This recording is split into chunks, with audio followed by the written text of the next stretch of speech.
I'm only human, and it seems every time I do something and I break another glass ceiling, when it's time to renegotiate, I'm at the bottom again, like I never did what I just did, and I'm just tired. And I love my girls for looking out for each other, but I'm good.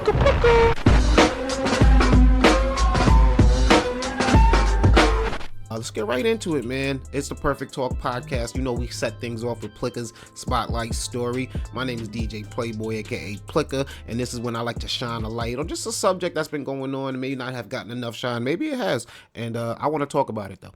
This one is Taraji P Henson. She had broke down in an interview with Gayle King talking about the movie The Color Purple before it premiered. The clip went viral because not only did she start crying, but she was talking about just not really receiving her due in chain reaction of, you know, people reacting to what Taraji said. Some of them being, 50 Cent, basically telling her to come over to Death Row Records. You know what I mean? He could show you what he got Mary J. Blige paid for Stars, over there on the Power series that they got going on. Vivica Fox. The conversation that Taraji kind of continued over Monique. You're an actress, you've been out there. Is this the perfect time to kind of talk about that in the right platform? Darling, to each his own. Do you know what I mean?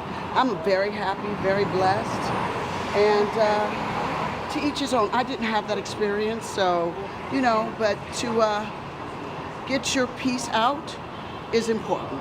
I totally understand that, and I love my girls for looking out for each other. But I'm good.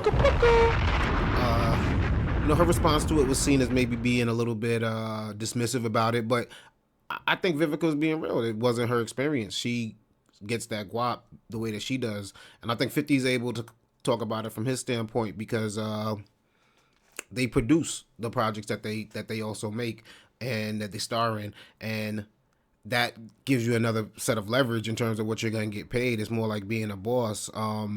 Even Oprah decided to respond to what Taraji had said. About this whole Taraji, I heard I was trending yesterday because people are saying that I was not supporting Taraji. Taraji will tell you herself that I've been the greatest champion of this film, championing not only the behind the scenes production, but also everything that everybody needed. So whenever I heard that there was something that people needed, I'm not in charge of the budget because that's Warner Brothers. That's the way the studio system works. And we as producers, everybody gets their salary. That's negotiated by your team.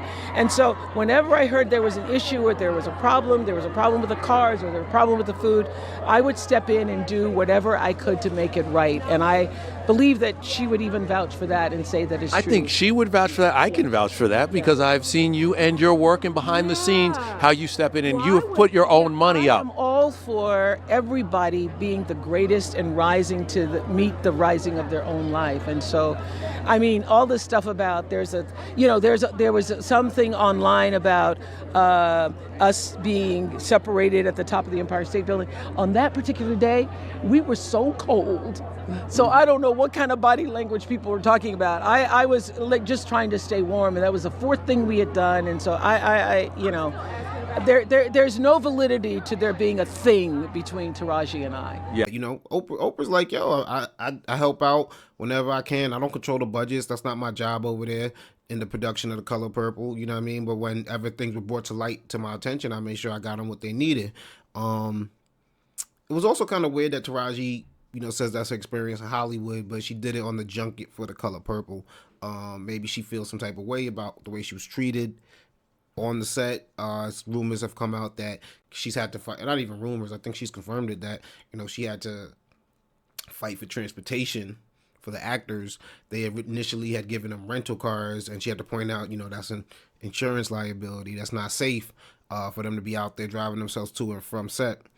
The things that Taraji brought up in her response to Gayle King was kind of like turned into her kind of, caping up for black actresses. She ended it by saying, if I can't fight for them coming up behind me, then what the F am I doing? And it's true. I think you definitely have to set a precedent. But also, I think it's weird for me to, truly sympathize because, I gotta imagine like actors know that, you know, there's not always gonna be pay the same way per project, right? Like I'm imagining if you have a film with a lot of big name stars, you know, that big budget is now broken up among a lot of big names. You gotta imagine that some projects don't have the money to even pay you guys what you were paid on the last film. So I think to like judge it on a scale where, you know, you hit certain accomplishments and you hit a certain level, now this is what you can demand from every single project, I don't even think that's realistic, because how are the independent films going to give you what a big budget film was? You know what I mean? And you're choosing these projects. You choosing to either, you know what I mean, maybe take a pay cut to make this artistic project you wanted to make, or, you know, you going with the big budget, prepackaged, fresh out the box movie that you know is gonna make a certain amount, make it work, but it might not feed that artistic bug inside of you. So, you know, it's a catch-22, you know what I mean, with actors.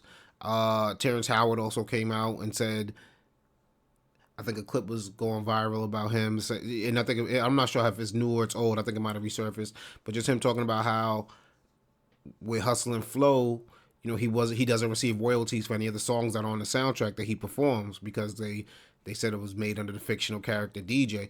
And, you know, to me that just shows that, you know what I mean, we can always be taken advantage of. We can always be fooled if we're not on our P's and Q's, if we don't got lawyers checking over things.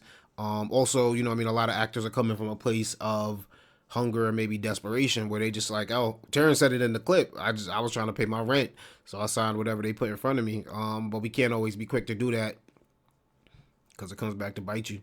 So definitely I think that there is a racial aspect to what Taraji was saying. I think that does exist between, you know, white actors and black actors, but in the case of a Vivica, in the case of a 50 Cent, you got to go out and get it yourself. And are a lot of people willing to do what Vivica Fox does to produce her own stuff, what 50 Cent does to produce his own stuff? They're probably not, you know what I mean? They're probably not willing to take that on. And it's like, then you're at the whim of what Hollywood is going to give you.